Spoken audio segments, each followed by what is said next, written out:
Acordaram aí no fundo? Bom, bom dia, bem-vindos, obrigado por terem vindo. Assim, eu estou vendo até umas carinhas conhecidas de ontem que voltaram, que é legal porque a gente teve chamamos 2 palestrantes aí muito produtivos, muito ativos, e eles não tiveram tempo de estar no dia do outro, cada um tinha uma reunião, uma coisa. Então é legal que tem gente que teve ontem, está hoje, né? Para que a gente não fique com aquela coisa de um colóquio esquizofrênico. Então, agradeço a presença de vocês. Estamos passando aí a lista de presenças das pessoas que quiserem certificados. Depois é só entrar em contato ou esperar um pouquinho que a Secretaria de Extensão vai entrar em contato com vocês via e-mail. Se não entrar, vocês entrem para chamá-los para retirar os certificados. Eu vou falar 2 minutos sobre o propósito do colóquio, explicar o que a gente vai fazer. Depois eu vou apresentar o professor Marco Monteiro e daí me chamaram aqui à mesa. A gente juntou um professor que tem trabalhos de cunho etnográfico, né, o perfil etnográfico, como ele fala, e que estuda comunidades virtuais, salas de bate-papo na web, esse tipo de produção linguística discursível.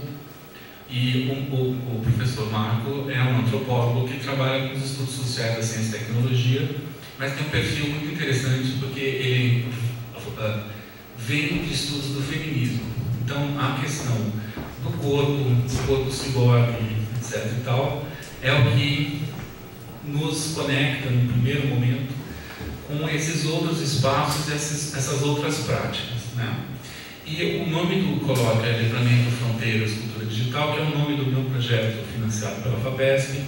Então, a ideia, o que tem a ver com fronteira nesses convites, né? Eu vou só retomar rapidamente o que eu falei ontem, mas fronteira para a gente quer dizer 4 coisas, né? Uma coisa que é o que quer dizer praticamente para todo mundo, e isso já é ideologicamente explicável, é limite, né? Fronteira é o lugar do limite, onde você fecha um território, onde você delimita onde acaba uma coisa, onde começa outra. Mas é também, paradoxalmente, o lugar da comunicação, do encontro, da passagem entre coisas diferentes. Então aí tem 2 sentidos. Um terceiro sentido é o sentido da periferia, né? A fronteira é a periferia do que existe. E o 4º sentido é o de fronte, né? De frente para o que ainda não existe, o que ainda não está cartografado, o que ainda não está onde a cultura ainda não chegou, digamos assim, né? Então, de certa forma, as 2 falas se encontram nesses 4 sentidos de fronteira. E a fala de hoje, especificamente, né, o mais interessante para a gente, né, tentar colocar nesse colóquio, é que o professor Marco vai falar de uma prática que é de ponta. Ele vai falar do que é à frente do desenvolvimento científico, tecnológico, etc., mas com um olhar de etnógrafo, né?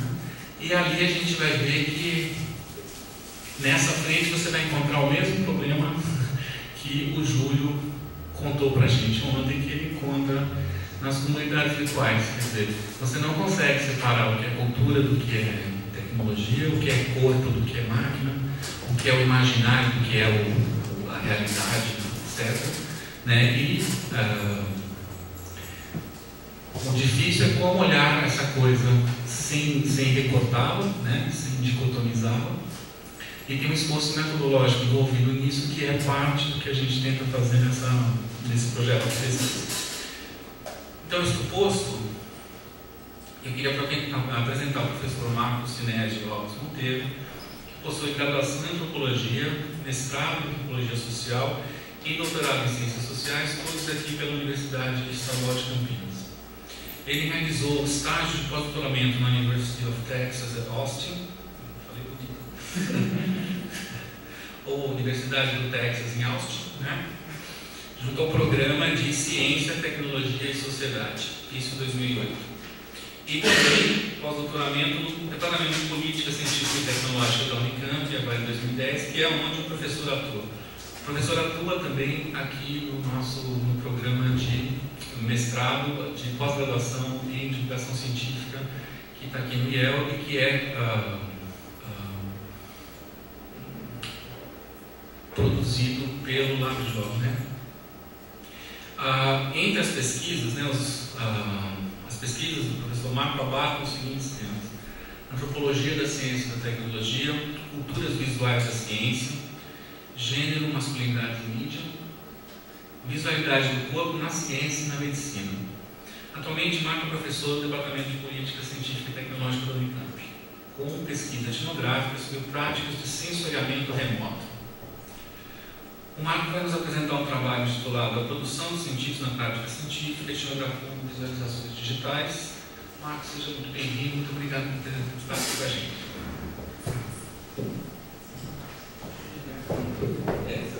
Vou colocar a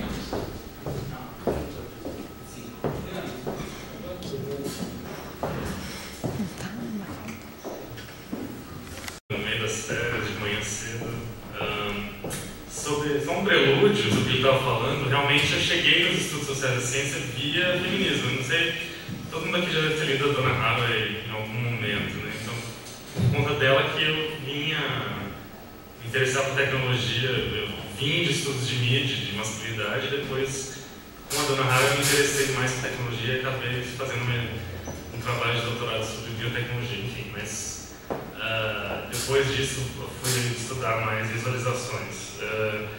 Esse trabalho é fruto desse meu pós-doutorado lá em Austin, no Texas. Pode passar. E é parte de uma reflexão que eu estou fazendo que se relaciona com esse trabalho atual que é sobre sensoriamento remoto. Está no começo, eu estou começando a entrar em campo, fazer a etnografia, colher dados. Quer dizer, acho que o central aqui é como que o conhecimento é produzido a partir de interações com imagens, com o que eu chamo de objetos digitais, que eu vou falar um pouco sobre isso, que tem a ver com o que o professor Marcelo estava falando, dessas ideias de fronteiras. Qual é a fronteira, por exemplo, nesse caso do meu projeto, desse trabalho que eu vou apresentar, entre o que é empírico e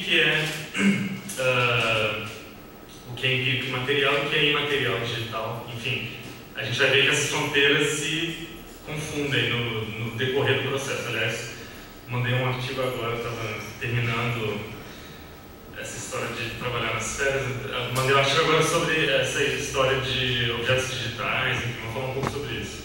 Então, no decorrer, né, dessas observações, a gente percebe que o conhecimento é produzido de forma interativa, como as coisas que eu vou falar também.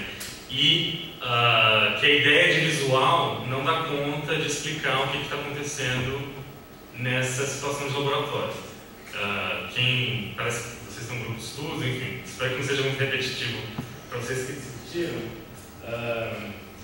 Então, o que está em jogo aqui é como que o conhecimento é produzido, como que a evidência é produzida, como que os cientistas produzem isso que a gente chama de conhecimento. Parte importante desse conhecimento, não só nesse projeto, mas em muitas atividades científicas, é o uso de imagens. Nesse caso, a gente está falando de modelos digitais, de modelos em 3D e até em modelos em 4D. Porque o que está... qual é esse projeto? Né?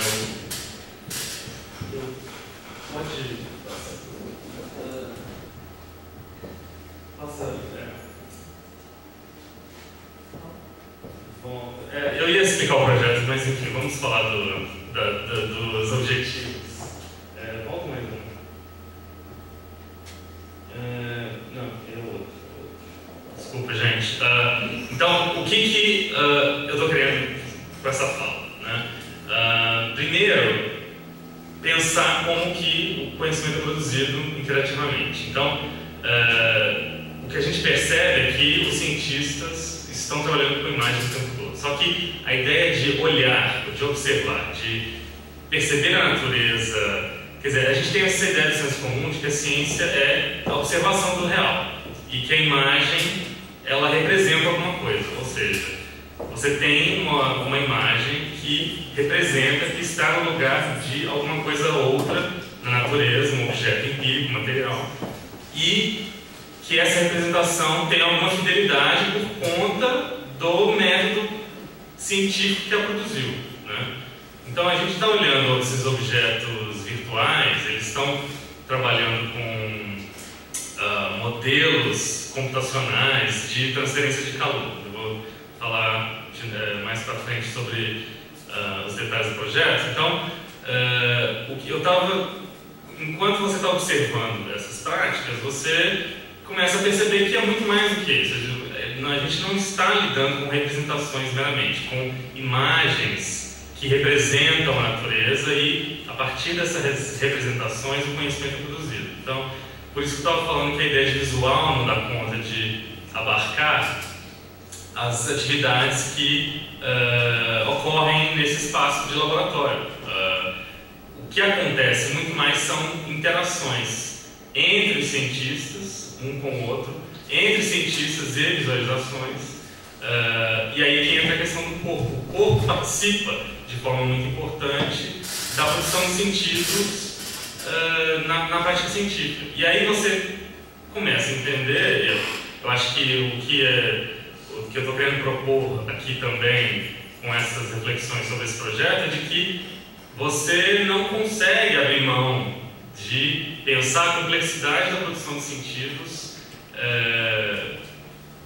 ainda que você esteja observando imagens científicas, modelos digitais, representações objetivas, entre aspas. Quer dizer, quando o cientista está tentando interpretar uma imagem, ele está exatamente fazendo exatamente isso, ele está interpretando. Então, quando você observa etnograficamente um cientista no laboratório lidando com imagens, seja essa imagem de que tipo for, 2D, 3D, 4D, a gente tem que levar em conta, você não pode abrir mão de pensar a complexidade dos processos de interpretação que estão em jogo ali. A imagem não é transparente, como o senso comum a respeito da ciência nos leva a crer. Quer dizer, o cientista pega uma imagem, ele simplesmente vê a verdade daquela imagem científica, porque ela supostamente é produzida por um aparelho que é de alta resolução, de última geração, etc, etc, etc, de alta precisão, e essa imagem revela algo sobre a natureza. É esse o senso comum que a gente tem a respeito do que é a ciência, que se liga com um outro senso comum de que o cientista ele é aquela pessoa com uma lupa que vai na natureza, observa e simplesmente relata o que ele percebeu na natureza. Então, a ciência seria esse relato verdadeiro a respeito do real, do empírico, do concreto, do natural, enfim, qualquer que seja o nome que você queira dar a isso. E aí você vai no laboratório, o etnógrafo vai, senta lá, fica observando cientistas em ação, trabalhando, e percebe que eles têm uma maior dificuldade de entender o que a imagem está querendo dizer. Então, grande parte do trabalho científico desse projeto que eu observei, que é um grupo interdisciplinar trabalhando com imagens, modelos computacionais, grande parte do trabalho deles é entender o que a imagem está querendo dizer. É entender o que aquela imagem contém de conhecimento. É entender o que a fórmula está querendo dizer. É um tentando explicar para o outro, porque são de disciplinas diferentes, que são de formações diferentes, um tentando explicar para o outro como que ele produziu aquela imagem, por que aquela imagem é significativa, enfim. Então, todo esse trabalho interpretativo é um pouco do que forma esse conteúdo da prática científica, né? Esse processo de interpretação, de criação de sentido, de decifração da imagem, é o que vai estar em jogo nesse trabalho com imagens, né? Então, o que eu quero aqui é duvidar do que os cientistas me diziam o tempo todo, que a gente usa visualizações porque elas simplificam quantidades enormes de dados. Então, o que é uma imagem digital, primeiro? Que uma imagem digital não é uma imagem, né? Ela é um conjunto de dados traduzidos numa forma visual. Mas, primeiro, a gente tem toda uma discussão filosófica a respeito do que é imagem digital e a questão do pixel, e que você consegue acessar cada pixel e todas as variáveis daquele pixel de uma forma que uma imagem fotográfica analógica não te permite. Então, tem esse problema.